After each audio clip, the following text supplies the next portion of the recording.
My third essential oil for me tonight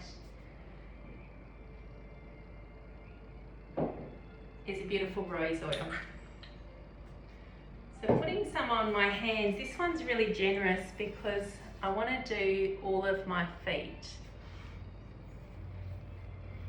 You'll notice I've come down and put my mat on the side because I'm wanting to show you some things in a second, but I also want to show you what I'm going to do with my feet. But you will be face on in your mat, facing me. And I start with my knees bent.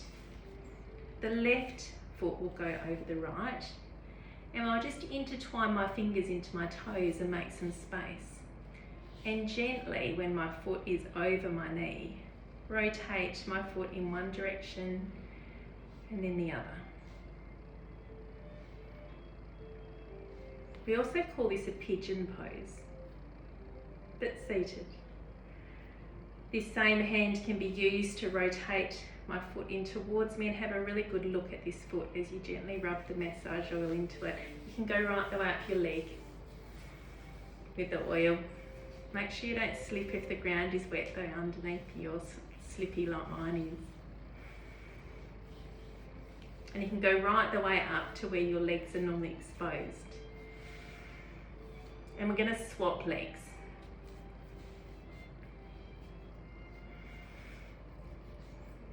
And just intertwine the toes, gently rotate the ankle one direction and then the other. You might want to pull the toes forward and stretch them back. If you hear a creak or a clack, it's very normal. Have a look at the base of the foot. For a deeper stretch, you can put your knee out wide and gently rub the oil into your feet. And rubbing right the way up your leg.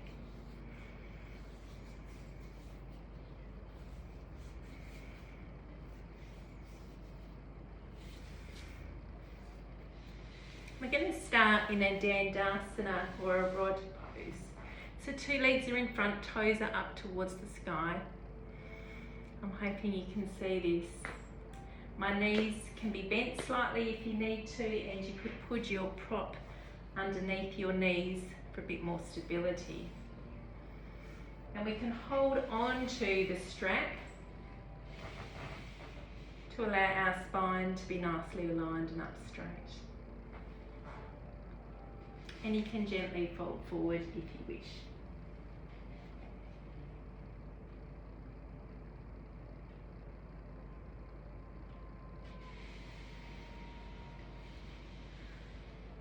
Coming back to seated. Bending our knees. Feet are hip width apart. Hands are beneath us. We're going to inhale to sit like this.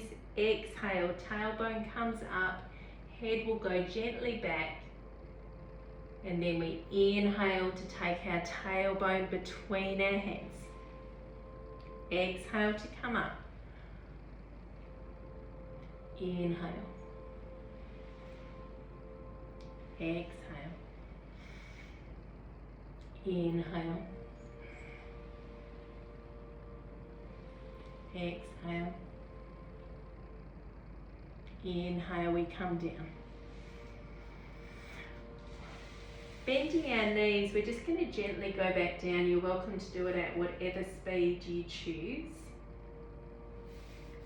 We're going to, actually before we do that, we're just going to do a little boat pose first. So knees come up, here's position number 1. Finding space, here's position number 2. And maybe lifting your legs up. Position number 3. Back goes down, knees are bent. We're preparing for some gentle hip movements here. So one hand can go beneath your back and one hand on your belly. Knees are raised and your feet are just cemented on the ground, and start just by rocking onto your toes and becoming aware of your feet. And exhale to push your hand down and squishing that hand underneath your back. Inhale to push and make space and gently move that pelvis and just gently rock one direction and the other.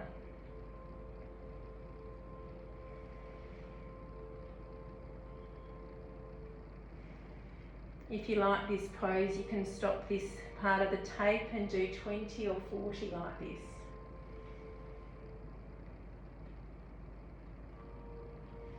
For those that have a bridge as part of their practice, you are welcome to do your bridge pose at this stage after you've done a few of these.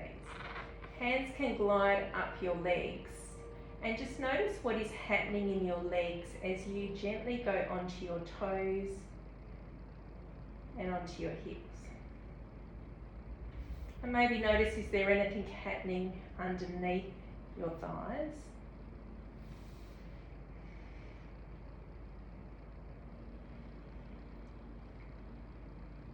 And then right hand comes down, neck can come off the mat. And can you feel your calf? And then the other way, can you feel your calf?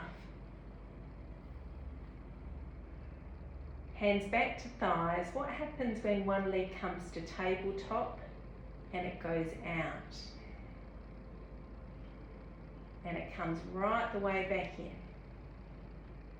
And it goes out. And notice what happens on the other side. In and out. In and out. Option to do the two legs. So one leg goes out and the other leg comes in. Or staying doing one leg at a time. Two knees are bent, arms out wide, Viparita Karani or legs up the wall. So two toes come towards you. Knees bend as much as you need for that waistband to be against the mat. So just bend them down as much as you need. You'll feel if there's a space there, you'll just need to straighten. Bend your knees a little bit more, bring them in towards your belly. Inversions are great for your circulation. Legs go to the left, bending your knees as much as you need, and your gaze will go to the right.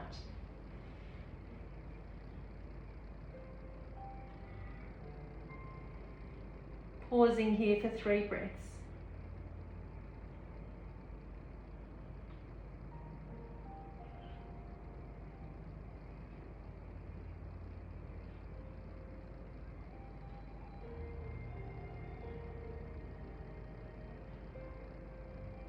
Next exhale, we return to Viparita Karani or legs up the wall. And we swap sides.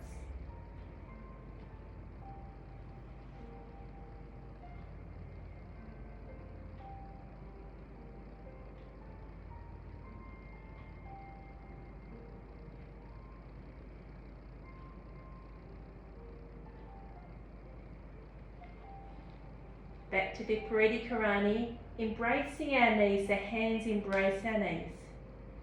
If you do some little circles with your legs here, you can maybe hold on to your thighs. You'll get a bigger stretch and maybe you will feel the gentle back massage as you rotate one direction and then the other. Legs can glide up to your feet for a happy baby.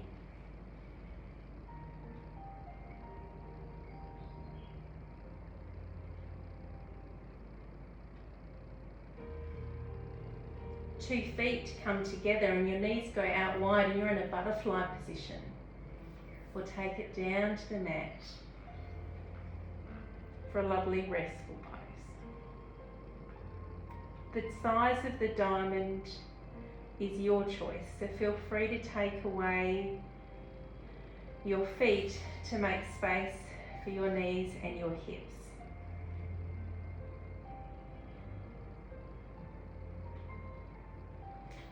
Use your hands to support your knees back to center. And then onto all fours.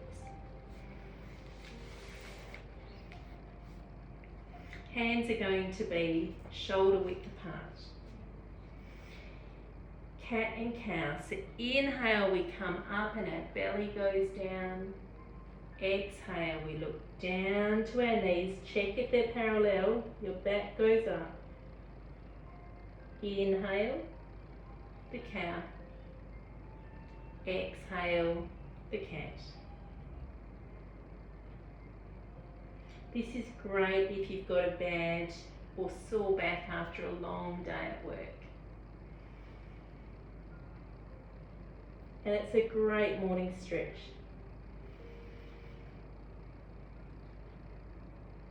Gazing down, exhale, tailbone to toes for a child's pose, and stretching your hands out as far as they can go.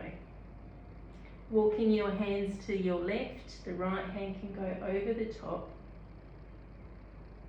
and walking your hands to the right, the left hand can go over the right.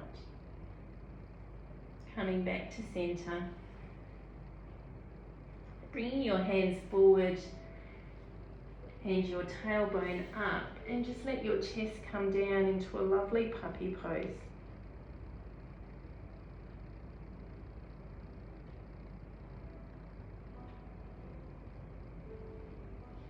Gliding your body forward.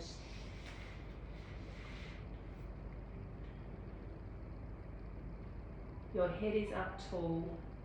And the crocodile breath. Notice the rise and fall of your belly against the mat.